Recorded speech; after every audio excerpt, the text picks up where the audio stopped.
So on this one, what are we gonna do with exponents? We're gonna add them. So we have 1/2 plus 1/4. What do we know about adding fractions? They have to have the same. Okay, so it's gonna be 2/4 plus 1/4. That's gonna be 3/4. So it's gonna be x to the 3/4.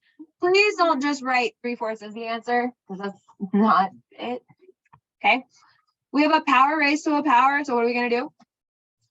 Multiply the power up. So 2 times 3 is going to give me 6, and 5 times 2 is going to give me 10. Can I simplify this fraction? So that's going to be 3/5 because I can divide both the top and the bottom. Okay. On the next one, we've got division. So what are we going to do with the exponents? Subtract. So 2/3 minus 1/6. Remember, you have to have the same denominator. I'm going to multiply this by 2. And so that would give me 3/6, which is the same thing as 1/2. So my final answer would be e raised to the 1/2. Okay. This one, we've got a power raised to a power. So we're going to multiply. Okay. So we'll multiply the top, and that's going to give me x to the 12/35. On the bottom, that'll give me 6/35. And now that we have this, what can we do? Subtract. So we're going to have x raised to the 6/35. Okay. We got a couple of things going on. We've got a negative in the denominator. We got a fraction up at the top. Okay, so the first thing that you can do, and you can do this a couple different ways, but I always like to get rid of the negatives because I mess up on negatives. Okay, so we can move this to the top, and that's going to give us a raised to the 1/2 times a to the 3rd. So what are we going to do with these? Add them. So 1/2 plus 3 is going to give me, okay, so that's going to be 7/2. No, yes, yeah. Okay, so that's going to be a to the 7/2. Another way you could have done this, you could have just said, okay, I'm going to do 1/2 minus -3. You just have to make sure that you pay attention that that's going to be a plus. Does that make sense? Is this the flipping? The negative, yes. We move that up to the top. Like our Yeah, those rules. Yes. Okay.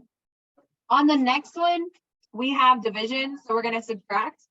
That's going to be 3/5 minus 8/5. And that's going to give me -5/5, which simplifies to, so this is c to the -1st. As mathematicians, we don't like negative exponents. So your answer would be written out as 1/c to the 1st power. Wait, so if we put c to negative, what does that mean? It's not going to be an answer choice. Like it's not. If you put it as like a short response, that's fine. But like as an answer choice, it's probably going to be positive.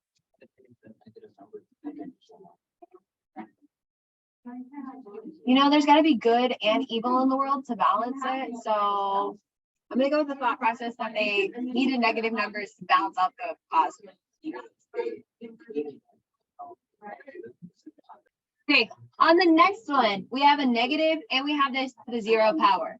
So the first thing that we're going to do is change this 2 to the 0 power to be 1. And then we want to move this one down to the bottom. And so that's going to give me 1/2 to the b. So 2 to the 0 is going to be 1. And then this negative is going to flip this down to the bottom. So that's why it's 2 to the b on the bottom. Yep, you got to flip this again. One mistake that people often make is, let's say there was another number down here. Like, let's say this was actually like 3 or something. Normally, if people see this negative, they just flip the entire fraction. No, that's not necessarily true. You're just flipping what is negative. Yeah. Go ahead. So like, even though I have negative exponent on the bottom, it's like You would. That's what I did here.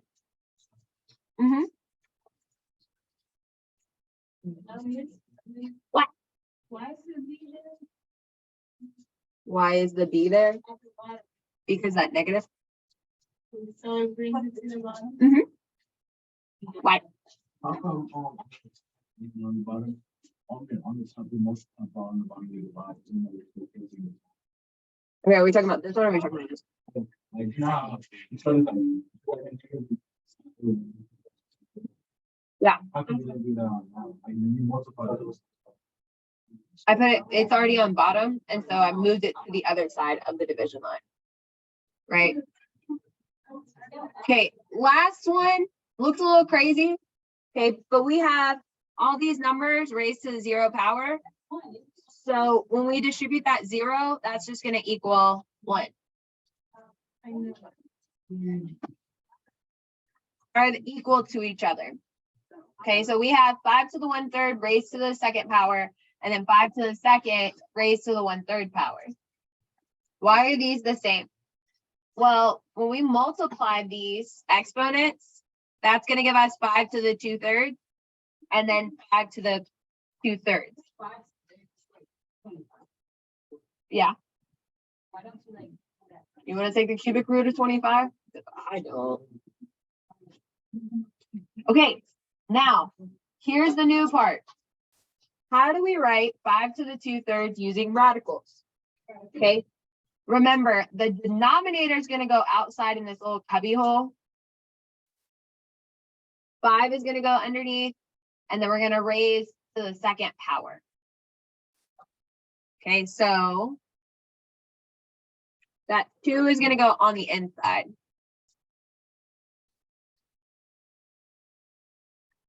Okay, so exponent is going to be, the numerator goes inside, the denominator is put in this little cubby.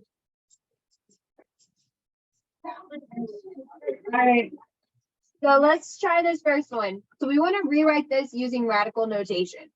Okay, so we're going to put our root. Where is the denominator going to go? On this little cubby hole, right? Then we're going to have 2, which is the number that we're raising to the power. And then the numerator is going to go on the inside. It was like destination. She's gonna email you. So. Now, sometimes it'll want you to actually simplify, but in this case, we're just going to leave it alone. Okay, just because I said so. All right, on the next one, we're going to write this using exponents. Okay, so just because this right here is on the outside, we could also put it on the inside as well, and it doesn't matter. Okay, yep. So we're going to say 8 raised to the 2/3, because that 3 is going to be our denominator and that 2 is going to be our numerator. Okay. Now, this last one, we're going to write this using exponents and see if we can simplify. We have 9 raised to the 2/4. What's another way to say 2/4? 1/2. 1/2. Well, what's 9 to the 1/2 power? 3. Remember, we're not dividing by 2, we're taking the square root of it. Okay. On this first one, if we take 4 and square it, what are we going to get? Okay, cool. So you're finding all the ones that are equal to 16. Okay, so take a moment, kind of look those over and write the ones that are equal to 16 down. So if I take this and I rewrite this, I've got 16 raised to the 3/3. Is that equal to 16? Yeah. Okay. This next one, we have 4 raised to the 8 divided by 4. That's 4 squared. Is that equal to 16? Fantastic. 12 divided by 3 is going to give me 4. So 2 to the 4th power is fantastic. Next one, 4 raised to the 9/3. That's 4 to the 3rd power. Is that equal to 16? No. Okay. The last one, 2 raised to the 20 divided by 5. That's 2 to the 4th power. Is that equal to 16? Fantastic. No more tilted math. Cut off. I'm so popular with these like scam callers. Like, I know they have my name and numbers on my. They want what? What? Oh, yeah. I thought about it. All right, for each set of 3 numbers, cross out the expression that is not equivalent to the 2 other expressions. So take a moment, try these. What are the same? That one. Oh, okay. All right, what about this one? First two. It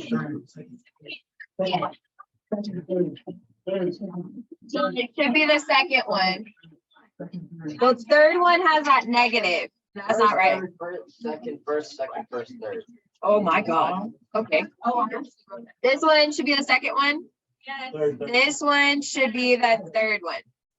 Okay. All right. So like Ellen has noticed, there is a delta math on this stuff. It doesn't take you very long. It really doesn't. It doesn't.